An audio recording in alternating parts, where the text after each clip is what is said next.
Winter. Fuck winter. It's the time of year when the world gets covered in a fine white powder, but you can't snort it, so what's the point? All that really happens is that I have to throw out my back trying to get rid of it so that I can go anywhere and do something. With the only saving grace being that I don't actually need to go anywhere and doing nothing is my only notable skill. But even when I'm staying indoors trying to let my body meld with the chair I'm sitting in so I can fulfill my lifelong ambition of becoming a snail person, I'm still miserable because of just how goddamn cold it is. The moment you step outside, Jack Frost decides that you'd be better off as a delicious popsicle than a person. That's okay though. Like I said, I'm not going anywhere anytime soon, so I'll just stay inside and crank up the heat. Knock knock. Who's that? Oh, it's Mr. Heating Bill. My, aren't you looking rather thick? Hang on, let me just turn on this space heater to invite Madam Electric Bill and we can really get this destitution started. I've considered making a fire, but I'm too lazy to chop wood, so I'll just use the cat. I'd have an easier time staying warm by cramming myself in the freezer. Plus, I'm a big guy, got bad circulation and shit. My toesies get colder than the rest of my body. I'd stick them in a fire, but aside from the sweet smell of flesh cooking, I get no relief. And then we get to the supposed hip-happiest time of the year. Yeah, that's right, we're talking about Kwanzaa Eve. What are you gonna do about it? Throw a Kanara at me? You don't even know what that is. Now, I can already hear you saying, but random internet guy, how could you hate Christmas? It's the day when people get together and show compassion for one another. Why the fuck do we have only one day a year when we're supposed to be nice to each other? If anything, we should be nice to each other every day, and then have one day where we can be assholes to our fellow man. Oh shit, I finally understand the purge.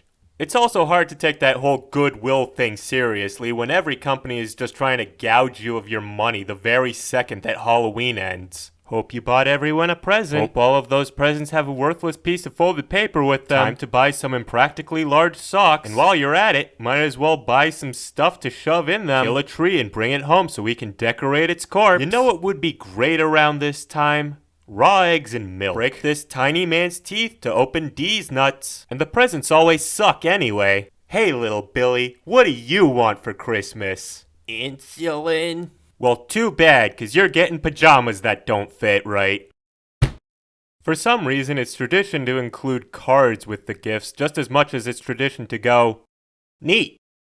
Honestly, the only positive that I can think of is that you get to see your family. But if you live in the US like me, we already had a holiday where we got to see our families last month, so the whole thing just feels redundant. And don't get me wrong, I love my family, but I don't love them that much. Which brings us to the other widely celebrated winter holiday, aside from New Year, Valentine's Day. Yeah, actually, you know what? Let's not talk about Valentine's Day. The closest I've ever gotten to participating in it was passing out and receiving those obligatory cards you buy in bulk at the pharmacy for the whole class to share. You know the ones that have popular characters on them that don't in any way relate to romance. The ones that come with those disgusting sugar hearts that have phrases like text me, tweet me, kiss me, marry me, be mine. You know, just in case you needed to sound desperate and creepy. I found some that say adios and dream big, so I guess you could use them to break up with someone. Although, breaking up with somebody in the form of near inedible candy might be one of the worst ways to do it. Wife? What? No. You are my best friends, are you okay? Easily the worst thing about winter isn't the shit tons of snow, or the freezing temperatures, or Christmas. It's the ice. From the slippery patches that make you dance the hotsy-totsy until you fall over and split your head open, to the massive spears of cold, hard water just waiting to impale any unsuspecting victim bold enough to walk under an awning. Ice is absolutely terrifying. If you live in a place with rather salty air like me, then you know that the salt makes the top layer of snow melt, but because it's still freezing outside, it refreezes into a layer of ice, meaning you have to punch the snow in order to get to its juicy underbelly. And if you like your sports on the bougier side of things, it also means that you're not going to be shredding fresh powder, but the expired stuff in the back of the fridge that would be easier to use ice skates on rather than skis. And I'd like to give a very special fuck you to black ice in particular. But before you start calling me an ice racist, it's less of the African persuasion and more of a black ops or ninja, cause it'll sneak up on you and very enthusiastically set you up on a date with hard concrete. It makes it really hard to tell if the ground wants you dead or if it's just wet. Kind of like my ex, am I right? Nah, I'm just kidding. They were obviously the former, and we weren't even dating. But despite what I said mere seconds ago, I do really enjoy winter. The look of snow covering the world is beautiful, all lovingly showered in God's bukake. Although, I seem to be seeing less of it each consecutive winter. Yeah, whatever. I'm sure it's just shy.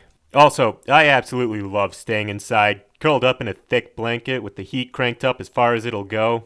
It's very comfy, especially once the curtains burst into flames. Then it gets all nice and toasty. But then the boys in red just have to come in and cramp my style, hosing me down so I end up staying a popsicle snowman until I thaw out in the springtime.